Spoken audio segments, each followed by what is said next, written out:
Hoje a gente está recebendo a segunda vez, né, senhora?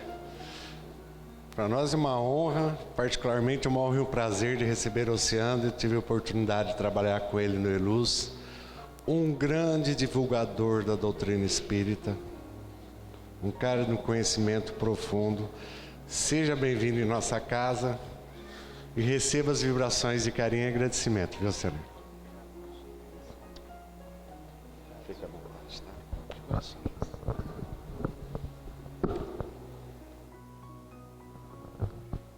Boa noite a todos. É sempre uma alegria estar aqui com vocês, muito grande. Esse centro que a gente, apesar de estar aqui pela segunda vez apenas, na primeira vez todo mundo aqui já me conquistou já. Muito bom estar entre vocês. Sejam todos muito abençoados e obrigado pela presença de vocês. Vim falar hoje de um assunto um pouco, vamos dizer assim, meio que tabu hoje em dia.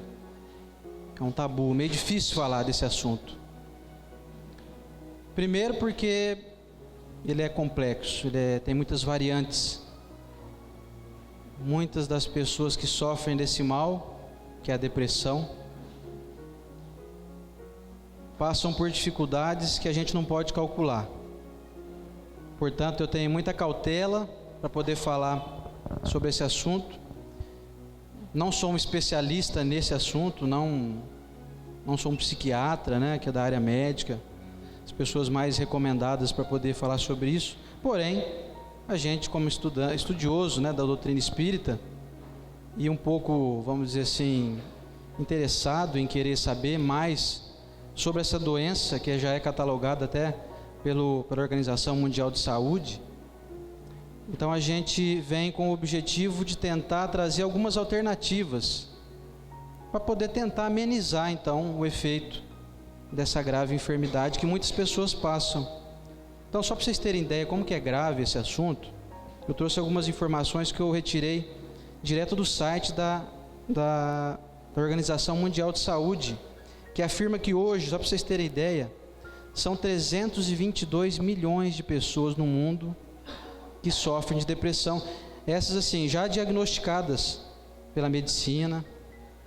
Agora a gente imagina que esse número seja muito maior, porque muitas pessoas sofrem dessa doença e ficam caladas nas suas casas, ou elas não conseguem ser compreendidas, às vezes são confundidas como pessoas tristes ou melancólicas e por aí afora. Portanto, eu acredito que esse número seja muito maior. E no Brasil, você vê, numa população de 200 milhões de habitantes, estamos hoje com 11 milhões e meio de pessoas sofrendo desse mal. Dados curiosos, não sabemos ainda diagnosticar o porquê, mas a Organização Mundial de Saúde diz que é mais comum em mulheres a depressão, e em 2030 vai ser o maior causador de mortes do mundo, porque a depressão ela desencadeia outras doenças que acabam se correlacionando. A pessoa fica depressiva, ela começa a sofrer enfermidades das mais diversas do seu organismo físico, e isso provoca mortes que eu considero até prematuras, porque ninguém veio programado para morrer de depressão, né? Outro dado curioso é que hoje no Brasil, atualmente, a depressão já é a maior causa de afastamento de trabalho. Vocês sabiam disso?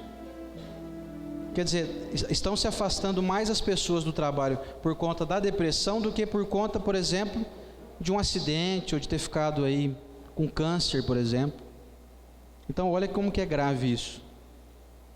E a Organização Mundial de Saúde adverte que em 2030 vai ter um número quase que triplicado a mais do que tem hoje em percentual de pessoas com depressão. Portanto, diante de tantos fatos assim tão, vamos dizer assim, tão significativos da gente observar, a gente como espírita se preocupa em aprender um pouco mais sobre isso e buscar alternativas para tentar amenizar a vida de quem passa por isso. Tomara que nenhum de nós um dia tenha que passar por isso. Às vezes aqui entre nós tem muitas pessoas que estão passando por isso, mas vai ser inevitável que a gente um dia não conviva com alguém que esteja passando por esse processo. Portanto, vale a pena então a gente dar atenção um pouquinho hoje nisso que vai ser observado aqui, porque é um estudo que eu fiz junto com a minha esposa Estela. A gente está sempre assistindo outros palestrantes, a gente pega livros da psicologia, livros da doutrina espírita, a gente conversa com as pessoas nas ruas, né? Então tem uns casos dos meus pacientes também, então a gente um pouquinho, pelo menos um pouquinho a gente aprendeu e quer passar para vocês aqui. Uma coisa que ainda é dúvida, que as pessoas não conseguiram detectar ainda claramente, é se a obsessão causa depressão ou se a depressão causa obsessão. A gente não sabe ainda diagnosticar isso. Mas de qualquer forma, uma coisa vem ligada à outra. Não se sabe ainda ao certo. Será que é uma obsessão? Faz a pessoa ficar tão deprimida? Ou será então que é o contrário? A pessoa fica deprimida e aí ela fica obsidiada. Não sabemos detectar ainda. Na questão 132 do Livro dos Espíritos, Kardec pergunta para a espiritualidade qual que é a finalidade da encarnação, e os espíritos respondem que é a evolução do espírito. Portanto, nós estamos vivendo uma existência que ela é a continuidade de tudo que a gente já viveu até hoje. E aí a gente pesquisou muito com psiquiatras que afirmam que a maioria dos casos que eles atendem, até tem o Dr. Ururaí, né, nosso amigo psiquiatra, que já vimos algumas palestras dele até, e ele afirma o seguinte: a maioria dos casos das pessoas com depressão, elas vivem muito presas a coisas do passado. Elas não conseguem se desvencilhar, elas não conseguem se libertar, vamos dizer assim, de certas dores do passado. Então a pessoa remói aquilo e fica muito tempo tentando voltar no tempo para corrigir aquilo que foi vivido e não consegue. Ou então cria às vezes expectativas dentro de si mesma, onde ela não consegue realizar aquilo do jeito que ela gostaria e entra numa linha de tristeza, de sentimento de solidão ou de abandono até de Deus, vamos dizer assim. E aí muitas pessoas pensam, né, que o Espiritismo é uma terapia de vidas passadas. As pessoas às vezes têm a fé de que virão ao centro e irão, de alguma forma, trazer alguma remessa do passado e tentar explicar as coisas do presente. Porém, o Espiritismo não quer muito se apegar no passado. A doutrina espírita quer fazer a gente aprender o agora e tocar a vida para frente. E aí muitas vezes as pessoas ficam ligadas a isso. Excesso de ligação com o passado ou excesso de ligação com aquilo que lhes causa dor. E aí tem uma historinha que conta de um urso que invadiu um acampamento de alguns caçadores, que eles foram caçar e largaram um caldeirão com uma carne lá, com uma comida, dentro do caldeirão lá fervendo, cozinhando aquela carne. E aí o urso chegou naquele acampamento dos caçadores e os caçadores não estavam lá. Ele se viu sozinho, cheirou aquele cheiro de comida, né? Ele foi, colocou o focinho dentro do caldeirão e ele se queimou. E ele ficou muito bravo, muito irritado com isso. Ele não se conformou, ele pensou assim: estão querendo tirar essa comida de mim. E ele foi, tentou de novo, colocou o focinho de novo na comida, se queimou de novo. Ele ficou mais bravo ainda. Já começou a olhar de lado, falou: estão armando alguma coisa para mim, eu vou pegar isso aqui de todo jeito. E ele foi lá e abraçou o caldeirão. E ele literalmente morreu queimado. Morreu abraçado ao caldeirão. Então muitas vezes acontece isso com a gente também. Nós nos apegamos excessivamente a acontecimentos desagradáveis do passado e a gente literalmente abraça o caldeirão.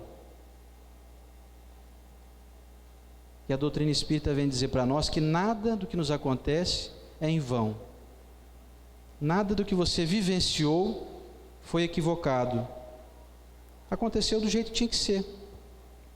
Poderia ser melhor? Sim, se a gente tivesse eventualmente o conhecimento que nós temos hoje, coisa que é impossível. Como que você volta lá em 1989 com a cabeça que você tem hoje para corrigir aquela coisa ruim que aconteceu naquele momento? Impossível.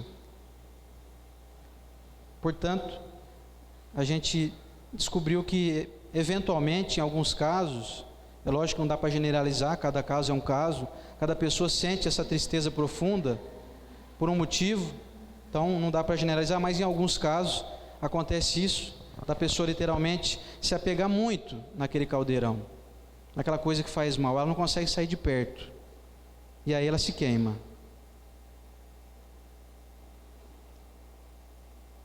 E aí a depressão vem às vezes, muitas pessoas que têm depressão conversam com a gente, elas vêm nos dizer o seguinte, teve uma delas que veio e disse o seguinte para nós, a depressão é um negócio que é o seguinte, eu estou quieta, eu estou de boa, dali a pouco parece que vem vindo assim, como sabe quando você sente o cheiro de tempestade que está chegando?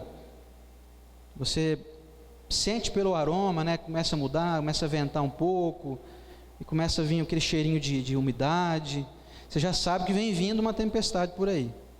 Então olha que interessante, as pessoas detectam, então parece que tem um lado de influenciação junto também, e aí ela começa a dizer isso, vem uma tempestade, aí junto vem um desânimo, e aí vem junto às vezes lembranças de fatos ruins, dá uma preguiça, uma moleza, não dá vontade de sair do lugar.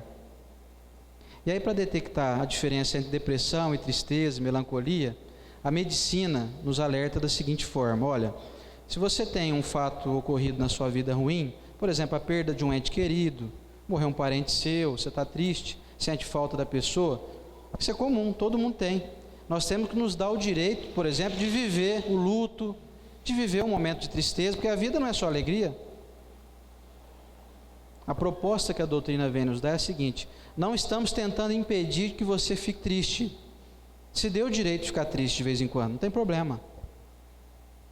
A questão é quando a coisa perdura muito, e a medicina catalogou o seguinte, quando a tristeza ela passa mais do que 2 semanas, 3 semanas, já começa a se caracterizar como depressão, porque é normal, o parente teu falece, desencarna lá, e você sente falta dele, você é mandado embora do trabalho, tem um relacionamento que foi rompido, então é muito comum, as pessoas se entristecem. Nós temos que nos dar o direito de vivenciar as coisas, de sentir as coisas, sentir tristeza, por que não? É impossível você conseguir ficar triste, aliás, você conseguir ficar feliz o tempo todo, ninguém consegue ser tão ótimo assim nas suas avaliações, porque para ser feliz ou ser triste é uma questão de entendimento. Você não consegue ter um entendimento suficiente para poder permanecer com uma alegria contínua, ou crescente, ou que varia muito pouco. Acontece em muitos casos onde a gente realmente cai. Então a gente tem que compreender isso e saber se autoavaliar. E aí, para poder pegar até um gancho das pessoas que estão aqui, por exemplo, ou que vão nos assistir depois, para poder tratar das pessoas da família que não estão aqui hoje para poder ouvir isso. Então vale a pena a gente dar atenção a esse detalhe para poder começar a identificar então quando tem algum parente que está nessa linha aí. Se a pessoa está ali, triste, amuada, um pouco período de tempo, 2, 3 dias, uma semana até, no máximo, é normal. Não precisa ficar preocupado. Agora se passa de 21 dias, 15, 16, 20 dias, aí já começa a ficar algo preocupante. E aí nós temos então que entrar com as medidas que nós vamos falar aqui logo mais adiante. Como eu disse aqui no início, que na mulher é mais recorrente, por conta especialmente da variação hormonal que a mulher tem. No ciclo menstrual, às vezes no período de gravidez, ou até de pós-parto, né? É muito comum as mulheres terem a chamada depressão pós-parto. Aí são questões mais hormonais. Então a ciência, a medicina explica tudo isso de forma química, né? Quer dizer, a ciência vai te analisar o corpo físico. Então nas mulheres é mais comum a depressão por conta disso, dessas variações hormonais, especialmente também na menopausa, onde há essa variação de humor e às vezes até um acanhamento, um autorrecolhimento, vamos dizer assim. Outra coisa que eles detectaram também, a ciência, é de que existe um fator chamado fotoperíodo, onde em momentos ou em países, localidades onde chove muito e a gente fica pouco exposto à claridade, principalmente do sol, é muito comum a pessoa entrar numa linha de tristeza. Eu acho que todo mundo aqui já vivenciou, né, um momento onde acorda aquele dia chuvoso, meio escurão, tal, a gente fica meio desanimado, né? É uma tendência até orgânica, porque o nosso organismo precisa de luz, de claridade. Por isso que as pessoas depressivas geralmente se trancam em quarto escuro, não querem ver claridade, porque isso incomoda elas um pouco. Então essa questão do fotoperíodo eu achei muito interessante, que eu não sabia disso. Então em países nórdicos, principalmente no norte da Europa, ela tem épocas do ano que fica 3, 4 meses, assim, quase que uma penumbra. E o sol nasce muito, ele fica girando em torno da linha do horizonte. Então é muito comum nesses países, a incidência de depressão é muito maior. O Dr. Drauzio Varela afirma que, o famoso Dr. Drauzio Varela, né, também muito especializado nesse assunto, ele recomenda até que a gente tome sol, né, e faça exercícios e tal, por conta disso também. E a cura, então, se vem de alguns fatores que têm que ser concomitantes, ou seja, eles têm que trabalharem juntos, que diz o seguinte, que a cura vem da harmonia médico, psicoterápico e espiritual. Ou seja, a recomendação é de que a pessoa sim busque o tratamento médico também. Porque muitas pessoas confundem, não, eu vou no centro espírita, vou tratar lá, vou tomar passe todo dia lá e pronto. E não é essa a recomendação que a doutrina espírita nos dá. O próprio Emmanuel disse várias vezes nos livros do Chico que não podemos abdicar da medicina dos homens. Portanto, fatores químicos principalmente têm que ser tratados com a medicina, e deve-se sim todo mundo que passa por esse período que procure um médico para tomar as medicações necessárias que fazem a devida correção até hormonal em muitas pessoas que passam por esse problema. E aí vem então a questão física, emocional, mental e espiritual. Falando da parte, por exemplo, emocional, não podemos deixar de lembrar que nós temos que fazer um esforço, às vezes até sobrenatural, né? Para quem passa por isso, conseguir se manter com boa sintonia é um grande desafio, porque a pessoa não quer sair de casa, não tem vontade de levantar da cama. Portanto, é muito fácil a gente falar assim, não, fala para a pessoa ir lá no centro, vamos fazer as coisas e tal, vamos andar para o centro da cidade, vamos lá no shopping fazer uma compra. Mas a pessoa não quer. Como é que você vai forçar? Não dá para você exigir que a pessoa faça aquilo que está na tua cabeça, você que está bom. Por isso que é um assunto delicado. Hoje, ainda antes de vir para cá, eu postei no Facebook dizendo que eu vim aqui e ia falar desse assunto. E postei um texto até muito bonito da Lia Luft, é uma escritora gaúcha. E aí teve uma moça que escreveu num comentário embaixo. Ela falou assim, é tudo muito poético, porém a coisa não é bem assim não. Só quem vive é que sabe como é que é. Aí eu respondi para ela, você tem razão. Realmente só quem sabe, quem vive que sabe como é que é. Mas a gente que eventualmente não vivenciou, está aqui com o maior desejo de tentar ajudar aqueles que estão com esse problema a superar isso. Outros fatores que podem desencadear também a depressão é o hipotireoidismo, doença muito comum nas mulheres também. O hormônio produzido pela tireoide, especialmente em mulheres que geralmente são mais acometidas por esse problema, causa essa depressão, que são as ligações nervosas feitas no cérebro que dependem muito desse hormônio produzido pela tireoide. Portanto, olha como que é importante que as mulheres vão até o seu médico para poder buscar uma análise para ver se não é esse o problema. Pode ser às vezes uma medicação que você toma para a sua tireoide e você volta à vida de novo, volta a não ter mais aquela tristeza. Outro fator também que pode desencadear a depressão é o consumo de drogas lícitas e ilícitas. Quer dizer, isso também está incluído então a bebida alcoólica e o cigarro, que ajuda a deprimir o sistema nervoso central. E remédios também para emagrecimento também causam depressão, entre eles as anfetaminas, muito comuns nas pessoas que querem tratar do seu corpo assim, eu quero emagrecer, mas não quero fazer dieta, sabe? Eu vou ao médico e falo, doutor, se vira aí, eu quero emagrecer, mas eu não quero parar de comer nada do que eu estou acostumado a comer. O médico vai dar anfetamina. A anfetamina vai fazer com que o seu organismo não absorva determinados nutrientes, você vai emagrecer, porém, você também não vai produzir certos hormônios. Então é uma troca meio injusta aí, né? Você fica magro, mas triste. Então eu estou meio gordinho aqui, mas eu estou até meio feliz, viu, Lúcio? Não estou nem ligando muito, não. Tá bom assim, vamos deixar do jeito que está. Na questão 919 do Livro dos Espíritos, questão famosíssima, talvez uma das mais faladas da doutrina aí, Kardec perguntou assim: qual o meio mais prático e mais eficaz que tem o homem de se melhorar nesta vida e de resistir à atração do mal? A resposta foi dada por Santo Agostinho, e é muito clássica, eu acredito que a maioria aqui conhece, que o Santo Agostinho diz o seguinte: disse um velho pensador da antiguidade, conhece-te a ti mesmo. Quem não conseguir identificar em si os próprios sentimentos, não conseguir identificar os limites que tem do seu humor, das suas capacidades, das suas avaliações que faz em relação ao que acontece no seu dia a dia, quem não consegue fazer como Santo Agostinho indicou ainda, respondendo essa questão 919, que eu preciso todo dia antes de dormir, especialmente, fazer uma reflexão e descobrir que o que eu fiz naquele dia, se foi bom para mim, se eu faria de novo igual no dia seguinte. Muitas pessoas até recomendam que a gente faça isso mais vezes, não só antes de dormir, mas também quando amanhece, você se desperta e já faça uma reflexão. Hoje eu quero fazer um monte de coisa boa.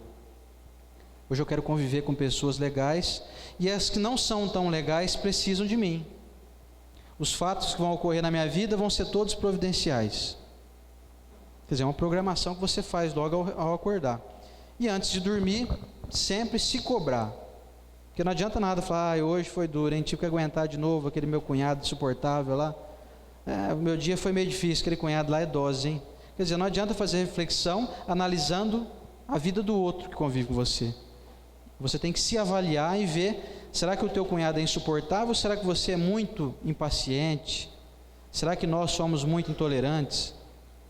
Quer dizer, essa autorreflexão, esse conhece-te a ti mesmo, dito pelo Santo Agostinho, é para a gente refletir sobre onde nós precisamos mudar. Isso vale até na questão da tristeza, por exemplo. Porque muitas vezes eu estou triste porque eu estou esperando que as coisas aconteçam do meu modo. E as coisas não acontecem no modo da gente. As coisas acontecem como elas têm que acontecer. As pessoas não vivem para nos agradar, assim como a gente não consegue viver agradando as pessoas o tempo todo. Então vamos encontrar pessoas no nosso caminho. Eu posso dizer aqui um número até que eu criei aqui agora, viu, Lúcio? Não é nada oficial, não. É o Data Oceander, não é o Datafolha, não. 99% das pessoas que você convive são muito diferentes de você. Eu diria até mais: 99% das ocasiões, dos fatos que ocorrem no seu dia a dia, não são eventualmente do jeito como você gostaria que fosse. Dá até para analisar aí para a questão da política aí, né? Duvido que tenha alguém feliz aí com o que anda acontecendo. Então, quer dizer, se você não aprender a se adaptar às ocasiões, aos acontecimentos e às pessoas, a vida vai ser trágica. Mas vai ser facinho você arrumar, em 10 minutos, batendo o olho numa multidão dessa, você arruma 10 motivos para ficar triste. E aí você pode se apegar a esse caldeirão e abraçar ele. A gente é que escolhe isso. Duas pessoas vivendo a mesma ocasião, o mesmo fato, o mesmo episódio, podem ter reações, e têm reações diferentes. Eu tenho um amigo meu, por exemplo, se você chamar ele de careca, ele fica muito bravo. Já eu, pode chamar aí que eu não estou nem aí, viu? Eu sei que é mentira, o pessoal fica pegando no meu pé, né? Não é verdade isso, mas... Então a gente pode escolher sofrer ou não, em muitos casos. Para isso é necessário que a gente tenha essa educação espiritual. Se a gente não tiver uma frequência, e eu digo até assim, ampliando mais, saindo até fora um pouco da doutrina espírita, se você não tiver uma experiência divina, seja na sua religião, talvez você é frequentador de outra religião, de outra doutrina, de outra filosofia de vida, se você não tiver uma eficácia assim, na presença, na dedicação aos estudos, e tentar pôr em prática, porque saber é muito pouco. O limite entre a ignorância e o saber já foi superado. Acredito que a maioria da população já está sabendo bastante, porém nós estamos necessitando urgentemente de subir o degrau acima, que é o degrau da prática do que se sabe, do que se já aprendeu. E não tem ninguém melhor para ensinar para a gente do que Jesus Cristo. Ninguém veio nos dizer com o que fez tão bem como foi o nosso Mestre. Outra coisa que aconteceu dentro da linha do Conhece a Ti Mesmo, uma historinha contada em relação ao Buda. O Buda fazia palestras todos os dias pela manhã. E numa das suas palestras, o rei resolveu vir visitá-lo para assistir a sua palestra. E durante a explanação que o Buda começou a fazer, o rei começou a mexer o dedão do pé. E aí, enquanto ele estava mexendo, o Buda parou e olhou o dedão dele. E o rei, na hora que viu que o Buda estava olhando, parou de mexer o dedão também. E aí o Buda voltou, então, a fazer a sua explanação, continuou normalmente. Daí a pouco, olha o rei de novo mexendo o dedão do pé.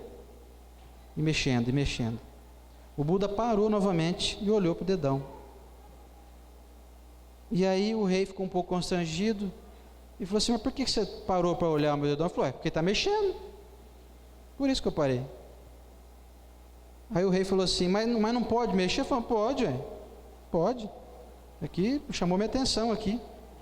Aí ele aproveitou o ensinamento e falou: está vendo, o senhor não percebe que o senhor está mexendo o dedão? Ele falou: eu não percebo, eu só percebo na hora que você olha só. Aí o Buda falou assim: está vendo, você não percebe nem o teu dedão mexendo? Como é que você está percebendo as coisas da tua vida? Será que isso não anda acontecendo com a gente? Nós não estamos parando para prestar atenção naquilo que nós estamos fazendo, pensando, falando. É isso que eventualmente acaba nos destruindo. A gente vive, não reflete sobre o que nós estamos fazendo. A gente não para pensar. Se essa linha de pensamento, esse caminho que eu estou tomando, se ele realmente está me conduzindo a um bom lugar. Se eu não fizer essa reflexão, fatalmente eu vou começar um dia a não me conhecer mais. Não sei quem sou eu. Eu sou aquele cara lá, sabe, em 1989, lá que eu falei agora há pouco. Não, mas você está em 2017 já. A vida passou. Nós temos que nos atualizar todo dia, igual programa de computador, sabe? Você tem que estar em permanente atualização, senão você pega vírus. É o vírus da tristeza, da decepção. É o vírus do pessimismo. E a gente se contamina. Isso é sério. Temos que prestar atenção no nosso dedão também, tá?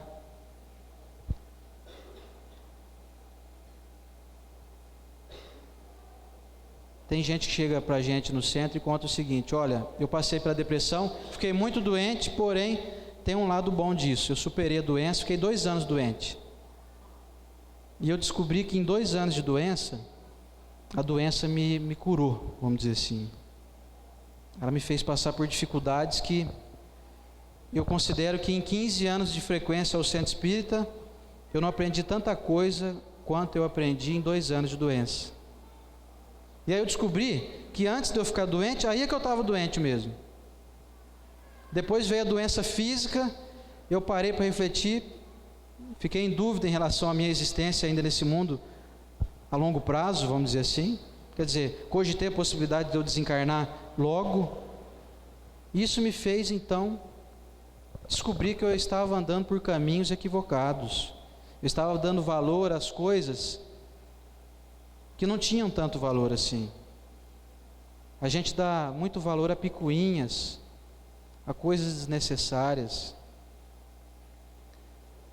Perguntaram uma vez uma mulher para o Chico Xavier e falou assim: Chico, eu vim aqui para confirmar com você que eu fui fazer regressão num outro lugar aí, e me disseram que eu fui rainha na outra existência. O Chico falou: foi, minha filha, foi mesmo. Aliás, não só você, mas tem muitos reis e rainhas aqui encarnados aqui entre nós, porque as lavadeiras estão todas no céu. Quer dizer, moral da história, né? Aqui está todo mundo aqui para ralar mesmo. Está todo mundo aqui ainda com aquela síndrome de que fui rei, sabe?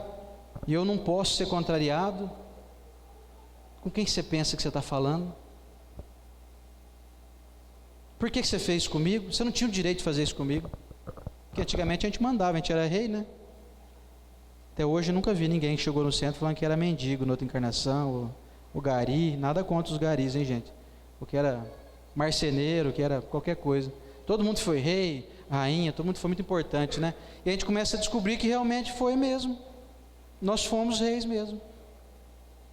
Por isso nós estamos querendo receber de novo a majestade, receber aquela coroa. E isso tem nos frustrado, porque não está acontecendo isso. As pessoas não estão dando coroa para nós.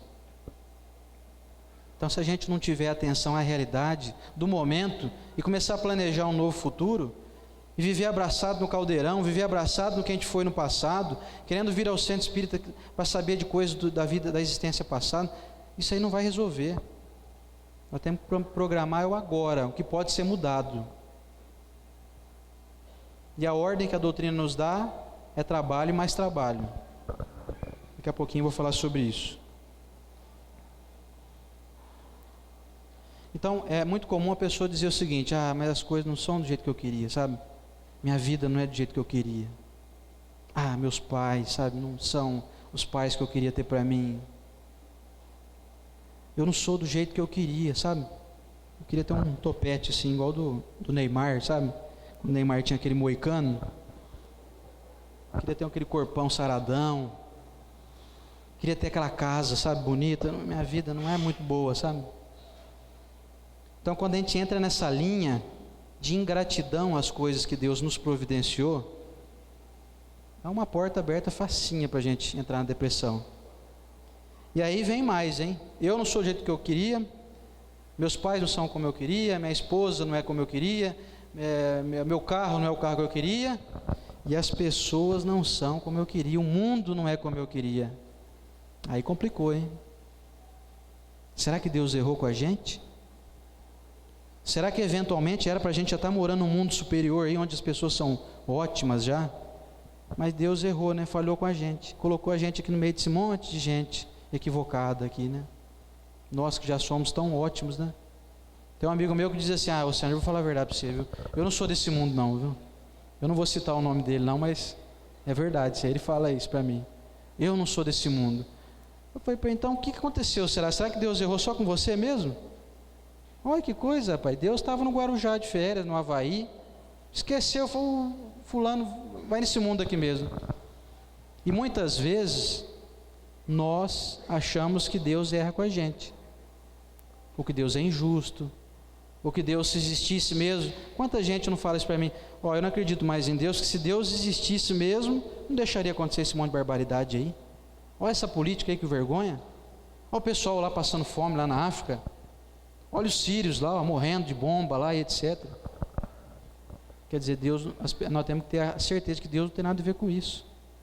Deus já deu recursos que a gente precisa. Nós é que não estamos fazendo a nossa parte. Portanto, os desequilíbrios do mundo são responsabilidade nossa, dos homens. Dá para desenhar aqui, Lúcio? Dá? É uma história mais ou menos assim. A vida é essa daqui, ó. Esse tablete aqui.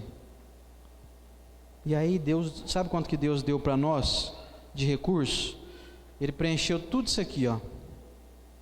Ficou faltando um tantinho desse aqui só para nós, ó. E a gente fica pedindo para Deus fazer essa parte aqui também. Oh, Deus, me ajuda aí. Ele fala: mas eu já ajudei. Aqui, ó, você tem tudo aí para você fazer, senão você não melhora. Não, mas faz para mim aí, joga um comprimido na minha garganta aí para eu ficar bonzinho, paciente, para eu ficar super otimista, alegre. Não vai ter jeito, porque senão você não aprende, você não vai solidificar isso em você. Essa incompreensão nossa nos leva à depressão muitas vezes, ou nos leva a uma tristeza, uma vida de melancolia, uma vida de pessimismo, uma vida de maledicência, que surgem adversidades que nós deveríamos então complementar e resolver, e ao invés da gente trabalhar para resolver e superar aquilo, a gente começa a jogar o problema no colo das outras pessoas. Não, mas eu não sou feliz porque fui abandonado ali atrás, né? Você tem que ter dó de mim, ué. Eu estou triste assim, sabe por quê? Porque eu nasci faltando uma perna minha. Você tem 2 pernas, ele não tem. Quer dizer, será então que Deus gosta de todo mundo, de você ele não gosta? Então Deus é tendencioso? Será mesmo que não está faltando nós fazermos a nossa parte aqui? É uma reflexão, gente. Não estou acusando ninguém que está de depressão aí, está com depressão, que é isso que está acontecendo na vida dela, não. Como eu disse, tem uns fatores químicos, tem uma série de coisas aí, uma série de poréns, aí essa palavra poréns não existe, tá? Eu que inventei aqui. Cabe a nós então descobrir se não somos nós os responsáveis pela nossa depressão. E aí, outra coisa também que faz a gente cair numa linha de depressão é a pessoa que vive sempre nervosa, enfesada. Vocês já pararam para pensar na palavra enfesada? O que ela significa? Dentro dela ali tem acho que vocês já estão entendendo, né? Enfesada. O que você tem dentro de você quando você está enfesado? Já parou para pensar nisso? Estou enfesado hoje, estou nervoso. Esse mundo não é... Esse povo aqui não presta, não. Esse mundo está perdido mesmo e tal. Quer dizer, vive enfesado. O que tem dentro de você? Vocês entenderam, né? Não preciso falar, não, né? Estou com vergonha de falar essa palavra aqui, Lúcia. É semelhante, quer ver? Vocês vão entender agora. Quando a pessoa está emburrada. Burro. Entendeu? Aí deu para entender agora a outra palavra lá. Portanto, nós temos que descobrir isso. Anda muito enfesado? Você está, então, cheio daquelas coisas lá dentro de você. Você está cheio de energias ruins. Cheio de massas vibratórias, psíquicas, povoando o seu corpo e às vezes até causando descontrole hormonal. Acontece isso também. Você come bem, faz uma dieta alimentar correta, uma pessoa pratica atividade física, faz leva uma vida regradinha, porém a sua mente vive enfesada. Então você polui o seu corpo físico, porque está ligado ao corpo espiritual. Outra coisa também muito frequente em quem tem depressão é a pessoa que não consegue viver o presente. A pessoa não consegue compreender que a vida dela, o próprio nome já diz, né? O presente, a atualidade é que é o presente. Então é muito comum em pessoas depressivas ou viverem excessivamente apegadas ao passado, como eu falei há pouco, ou extremamente ansiosas, que vivem sempre mais lá no futuro do que no presente. Quer dizer, aí o que acontece? A pessoa começa a vivenciar coisas que talvez não vão acontecer. Isso gera uma ansiedade tão grande. E vou contar um dado para vocês curioso. Fizeram uma pesquisa na USP. Entrevistaram 1000 pessoas que se diziam extremamente ansiosas. E fizeram uma entrevista com elas. Você está ansioso? Não, eu estou muito ansioso. Nossa, a pessoa rói unha e mexe o dedão do pé que nem o rei lá e assim vai. E aí anotaram, o que está te causando essa ansiedade? E a pessoa respondia, porque eu estou preocupado, porque eu estou com medo de ser mandado embora. Cada um tem uma desculpa, né? Porque eu vou fazer um exame semana que vem, eu estou com medo do que vai acontecer. Eu não sei se eu separo, se eu largo, se eu vou, se eu não vou, se eu viajo, se eu mudo de cidade. Quer dizer, cada um tem a sua ansiedade. E aí fizeram essa entrevista, beleza, terminou a entrevista. Passaram-se 6 meses, convocaram as mesmas 1000 pessoas para voltarem e perguntaram a elas, mas e aí? Aquilo que você estava com ansiedade, aconteceu? Vocês não vão acreditar. 80% das pessoas disseram que não aconteceu. Aquele problema que lhes causava aquela ansiedade. Teve 5% que disseram que aconteceu o problema, aconteceu mesmo, como elas estavam prevendo, estavam ansiosas por aquilo. E os outros 15% disseram que aconteceu, mas não foi tão grave assim. Aí eu pergunto, será que nós estamos dentro do grupo de 15% ou de 5%? Acho que é mais provável da gente estar dentro do grupo de 80%, não é? Quer dizer, muitas das nossas ansiedades não vão acontecer. No livro Paciência, do Chico Xavier, pelo Emmanuel, ele fala que incontáveis problemas nossos não vão acontecer. Basta a gente diminuir a nossa ansiedade, que as coisas se resolvem por si só. E aí, eu trouxe, falando já sobre a depressão, trouxe algumas alternativas, E são alguns métodos que a gente recomenda para que então busque, talvez não a solução completa do problema em si, mas porém pode trazer grande alívio.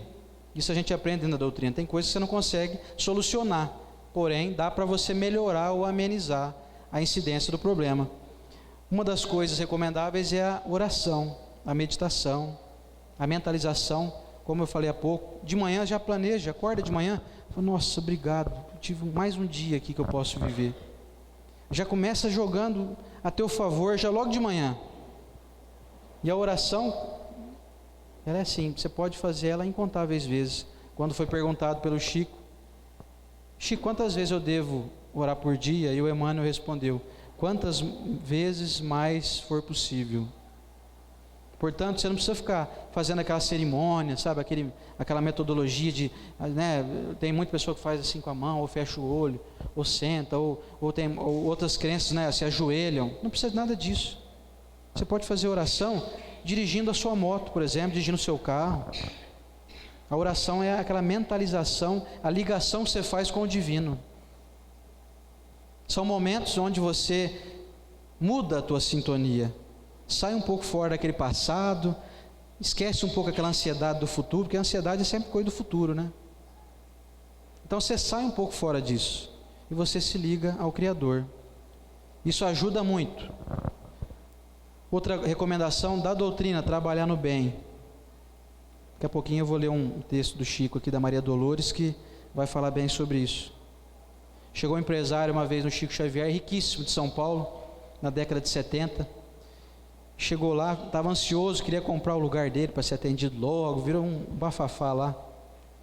E aí quando chegou a vez dele de ser atendido, ele chegou no Chico e falou assim, senhor Chico, eu vim aqui de São Paulo só para me consultar para o senhor me dar uma dica aí do que eu devo fazer, porque eu vou contar para o senhor como é que é a minha vida. Eu sou um mega empresário paulistano, eu tenho várias empresas, eu sou muito rico e eu não tenho problema na minha vida. Eu tenho uma mulher linda, ótima mãe, ótima companheira, eu tenho filhos bem criados, saudáveis, maravilhosos, não me dão um pingo de trabalho. Enfim, minha vida é perfeita, eu não tenho nada, eu nunca fiquei doente, pra você ter ideia. Só que tem um problema, Chico, eu não me sinto feliz, sabe? Eu não tem graça a minha vida, sabe? Eu tenho tudo e eu descubro que às vezes eu não tenho nada, porque eu não sinto felicidade. E aí o Chico deu uma receitinha simples para ele. Olhou para ele e falou assim, meu irmão, sabe o que está acontecendo com você? Você está faltando mais na tua vida mesmo, é você fazer as pessoas felizes. Ele falou, não, mas eu faço, eu cuido bem da minha família, está todo mundo bem, não tem... Não, a família é obrigação. Você tem que sair um pouquinho fora de si, sai um pouquinho fora do teu círculo, e vem descobrir irmãos necessitados, e ajude eles de alguma forma, com o que você puder, tiver ao teu alcance. O homem ficou um pouco aborrecido com essa resposta, foi embora até bravo. Saiu dali, nem despediu, já foi embora, meio nervoso, foi embora. Passou 6 meses, ele voltou lá no Chico de novo. Falou, Chico, aquele dia eu fui embora meio bravo com você, mas eu confesso que aquilo que você falou estava certo mesmo. Estava faltando eu fazer alguma coisa além. Depois daquele dia eu fui embora, fiquei refletindo muito, demorou 1 mês mais ou menos, eu pensando nisso que você me falou. E aí eu resolvi me engajar lá num centro espírita lá, que estava pequenininho, lá perto da minha casa. E eu ajudei a reformar e ampliamos e fizemos um novo trabalho lá.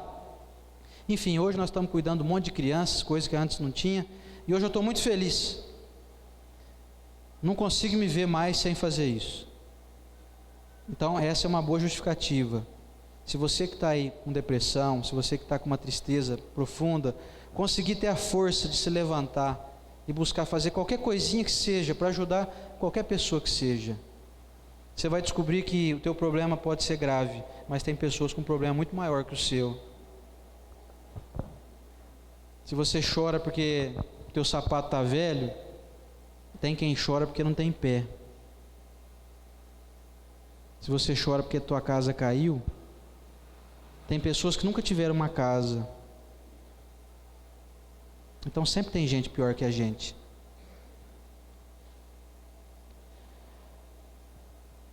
No Testamento, em Provérbios, capítulo 17, versículo 22, está escrito assim: o coração alegre é como um bom remédio, mas o espírito abatido seca até os ossos.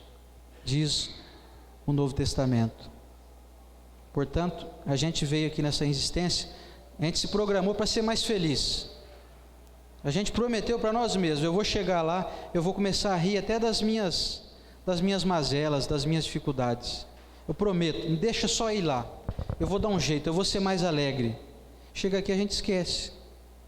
E a gente fica se martirizando. Então, tentar buscar alegria, busque coisas que te deixam feliz e faça aquilo que você gosta.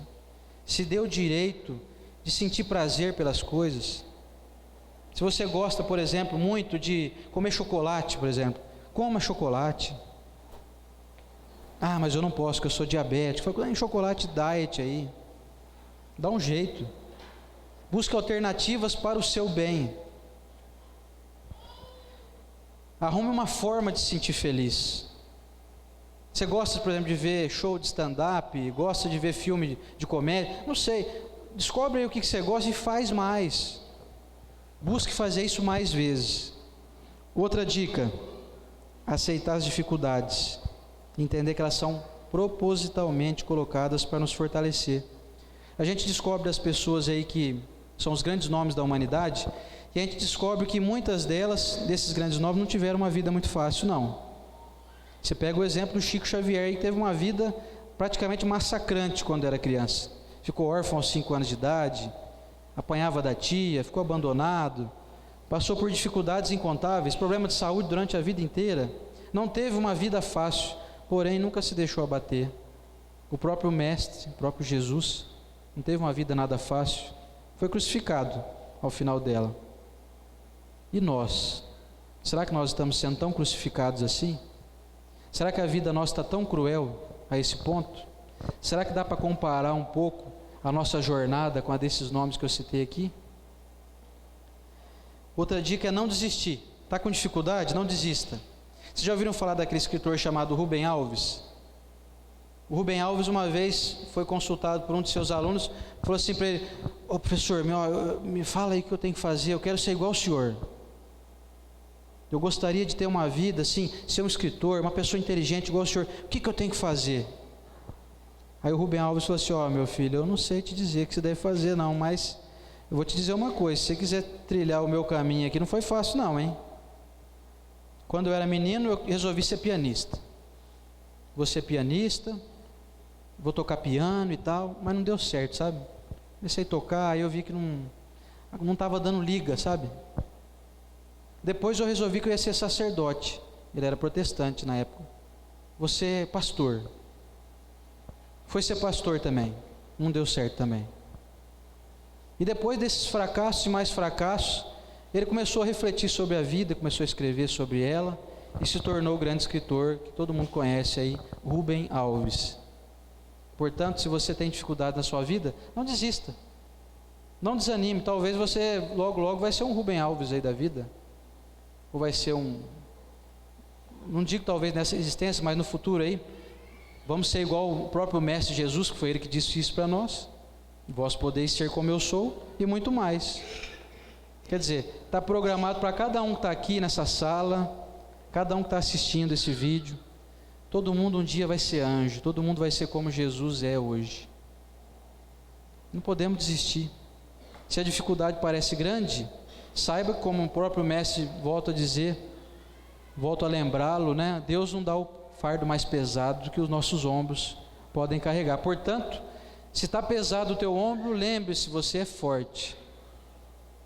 Se está difícil a tua jornada, se o caminho está um pouco tortuoso, lembre-se que Deus aposta em você. Ele está vendo que você é capaz de superar aquilo. Não desista.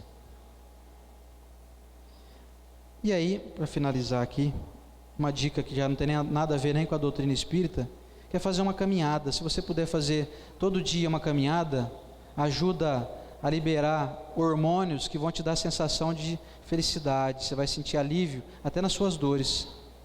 O próprio Drauzio Varela, uma vez dando uma entrevista para o Fantástico, falou assim, perguntaram para ele assim: Drauzio, se você pudesse dar uma dica só, mas só uma, você vai desencarnar daqui a pouco, mas você só pode deixar uma mensagem para as pessoas daquilo que você mais aprendeu na tua vida, Aí o Drauzio falou assim: olha, se eu pudesse dar uma dica, eu falaria para as pessoas assim: faça caminhada. Só isso. Caminhe. Se você tiver com seus joelhos bons, estiver com capacidade para isso, não precisa caminhar quilômetros, mas se você conseguir dar uma voltinha no teu quarteirão, já é o início. Saia da sua casa, toma um sol da manhã. Não duvide da capacidade de destruição de energias ruins que o sol tem. O sol é divino, literalmente. E aí eu finalizo então com uma poesia da Maria Dolores, psicografada pelo Chico Xavier, está no livro Dádivas de Amor, que ela diz o seguinte: dizes que sofres angústias, até mesmo quando em casa, que a tua dor extravasa nas cinzas da depressão, que não suportas a vida, nem te desgarras do tédio, o fantasma em cujo assédio afirma que tudo é vão. Perto da rua em que moras, há uma viúva esquecida, guarda o avô quase sem vida e 3 filhinhos no lar. Doente, serve em hotel, trabalha na rouparia, busca o pão de cada dia, sem tempo para chorar. Não longe, triste mulher, num cubículo apertado, chora o esposo assassinado, que era guarda de armazém. Tem 2 filhinhos de colo. Por enquanto, ainda não sabe o que deve fazer da existência. Espera pela assistência dos que trabalham no bem. Um paralítico cego, numa esteira de barbante, implora mais adiante quem lhe dê água a beber. Ninguém atende, ele grita, na penúria que o consome, tem sede e febre, tem fome, sobretudo quer morrer. Depressão, alma querida, se tens apenas tristeza, se te sentes indefesa contra a mágoa e dissabor, sai de ti mesma e auxilia aos que mais sofrem na estrada. A depressão é curada pelo trabalho do amor. Portanto, meus irmãos, falar de depressão é muito complexo, porém, a doutrina espírita, o evangelho do nosso Mestre Jesus é muito claro em nos afirmar: tenta sair um pouquinho fora de você, tenta por uns instantes deixar de lado as tuas dores, olha um pouquinho de lado, vê as dificuldades de quem te rodeia. Se você não pode ajudar ninguém materialmente, você pode ajudar com o seu pensamento, com uma prece, uma palavra. Eu não tenho dinheiro. Já falei, você pode ajudar de incontáveis formas, não necessariamente materialmente. Você pode ajudar com o teu abraço, com a tua compreensão. Quando você começa a trabalhar no bem, você começa a plantar a sementeira que vai logo te dar frutos maravilhosos. E como diz Kardec, fora da caridade não há salvação. Fora do trabalho no bem não existe como a gente se curar. Não existe como a gente alcançar a redenção que nos aguarda ansiosa. Se a gente não observar o nosso dia a dia e não ter a certeza de que cada segundo da nossa existência é possível que a gente faça algo para beneficiar as pessoas e principalmente nós mesmos. Porque quando eu sou bom para o outro, eu sou melhor para mim. Disse o Franklin, famoso pensador americano: quando eu sou bom para o outro, eu sou melhor para mim.